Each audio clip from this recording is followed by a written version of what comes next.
बिस्मिल्लाहिर्रहमानिर्रहीम। एक दफ़ा का ज़िक्र है, शहर शिराज में खुसरा की वबा आम हो गई। शहर में एक हाज़िक तबीब रहता था जिसके पास लोग दूर दराज से दवा लेने आते थे। उसी तबीब का अपना बेटा बीमार हुआ। तबीब ने बड़ी तवज्जो से उसका मुआयना किया और उसने मलेरिया की अद्वियात इस्तेमाल कराई, जबकि हकीकत में उसे मलेरिया नहीं था बल्कि वो खुसरा में मुब्तला था। चंद रोज़ बाद वो बच्चा अल्लाह को प्यारा हो गया। इस वाक़ये से हमें ये सबक मिलता है कि हमें ये जानना चाहिए कि तबीब और दवाई की हैसियत व साइल से ज़्यादा नहीं है। जब तक खुदा ना चाहे ना तबीब फ़ायदा दे सकता है और ना ही दवाई मुफीद साबित हो सकती है।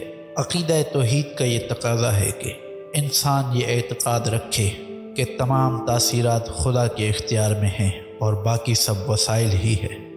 अगर आपको हमारी ये वीडियो अच्छी लगी हो तो हमारे इस चैनल को सब्सक्राइब ज़रूर करें और बेल आइकन के बटन को दबाना ना भूलिएगा ताकि हमारी हर नई आने वाली वीडियोस का आपको नोटिफिकेशन मिलता रहे। और हाँ, वीडियो को लाइक शेयर कमेंट किए बगैर कहीं ना जाइएगा। अल्लाह हाफ़िज़।